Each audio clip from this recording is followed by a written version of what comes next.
सध्या शहरामध्ये खेडेगावामध्ये अचानक जमिनीचे रेट का वाढत आहेत?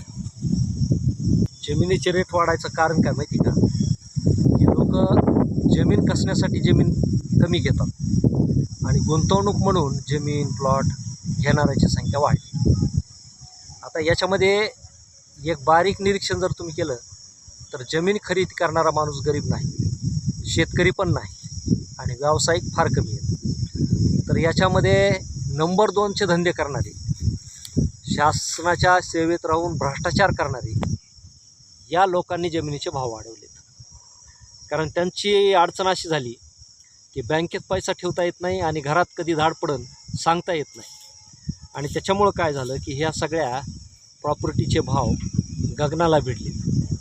आता प्रश्न असा होतो की सामान्य माणसाला वाटतं की बुवा आपण बी एखादी एकर जमीन घ्यावा, ज्याला जमीन नाही त्याला वाटतं, ज्याला घर नाही त्याला वाटतं आपण एखादा प्लॉट घ्यावा.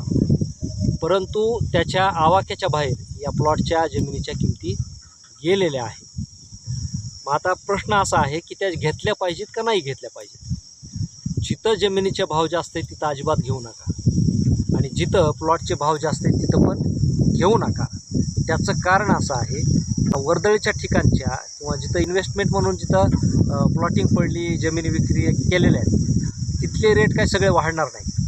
आज जर तुम्ही बघितलं तर साधारणतः आपण एक उदाहरण म्हणून पाहू की 40 लाख रुपये एकरने एखाद्याने जमीन घेतली. सामान्य परिस्थितीतला माणूस आहे, शेती करणारा माणूस आहे, त्याच्या 3 पिढ्याच बी गेल्या ना तर त्या एक एकरमध्ये 40 लाखाचं उत्पन्न ते वसूल करू शकत नाही. ही आजची वस्तुस्थिती आहे. कारण एका एकरमध्ये उत्पन्न निघतं का? लाखसुद्धा निघत नाही. लाख नाही, 20,000चं उत्पन्न. मग मला सांगा की 40 लाख रुपये फेडण्यासाठी त्याला किती पिढ्या जन्म घ्यावा लागेल? म्हणजे त्याची भरपाई किंवा उत्पन्न 0 आहे. आणि त्याच्यामुळं जे पैशावाले लोक जमिनी घेत आहेत त्यांची बरोबरी करू नका. त्यांनी घेतली म्हणून आपलं घर पेटवून घेऊ नका, उद्ध्वस्त करू नका. आपण आहे तिथं समाधानी आहे की या लोकांना बँकेत पैसा ठेवता येत नाही, घरात ठेवता येत नाही. लबाड्या करून दरोडे घालून ज्यांनी कमवलेलं आहे त्यांना गुंतवणुकीचं साधन ते.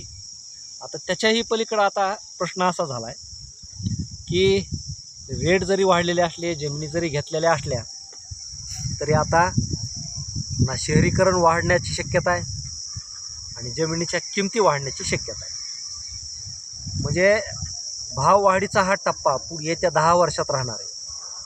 10 वर्षानंतर विक्री ठप्प होणार आहे, व्यवहार ठप्प होतील. म्हणून पुढच्या काळाचे पावलं ओळखा आणि आपला जे काही कष्टाचा साचलेला पैसा आहे तो असा पलटी व्यवहारामध्ये खर्च करू नका.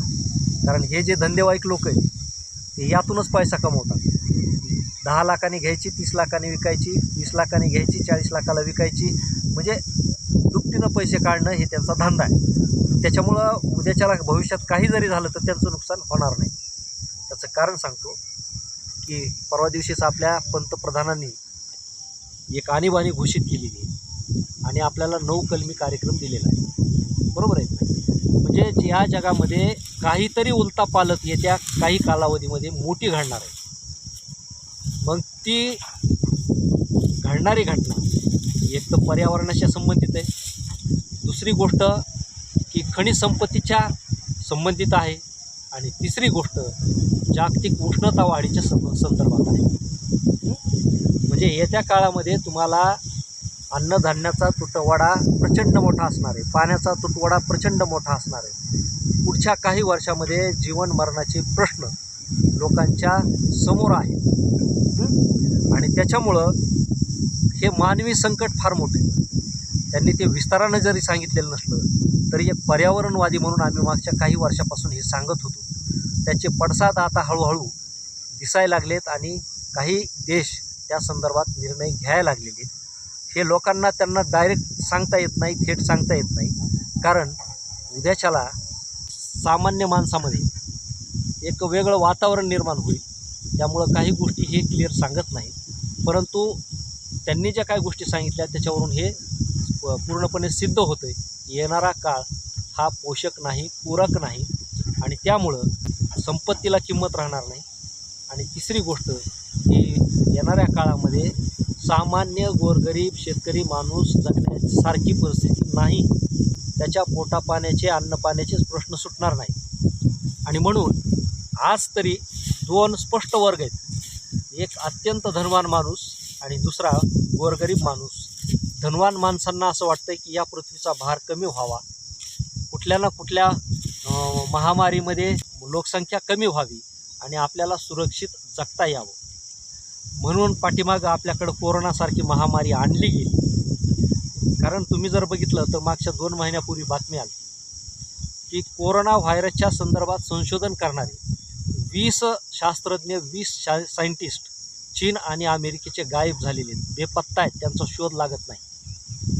म्हणजे याचा अर्थ कुठंतरी त्यांचं कटकारस्थान उघडकीस होत होतं आणि ते दाबण्यासाठी हे घडलेले आहे. त्याच्यानंतर त्यांनी आता हंता व्हायरस पसरविण्याच्या तयारीत, परंतु तो किती पसरेन, किती महामारी होईल, त्यांचा हेतू साध्य होईल नाही होईल हे सांगता येत नाही. तिसरी गोष्ट, ट्रम्प तात्यांनी महायुद्ध छेडलं, त्या महायुद्धामध्ये जागतिक स्वरूप देण्याचा प्रयत्न केला, परंतु अनेक सुजाण जगातले नागरिक किंवा अनेक देश त्याच्यामध्ये सहभागी होऊ शकले नाही, त्यांनी नकार दिला आणि तिथं देखील त्यांचा प्रयत्न अयशस्वी झाला. म्हणजे हे 3 प्रयत्न अलीकडच्या 4-5 वर्षात आपल्यासमोर झालेले आणि भविष्यात हे राज्यकर्ते आणि गर्भश्रीमंत माणसं आपल्या संदर्भात आणखीन काय काय डावपेच आखू शकतात सांगता येत नाही. परंतु सत्य हेच आहे की आज जागतिक आणीबाणी जाहीर झालेली आहे, 70 देशांनी जाहीर केलेली आहे.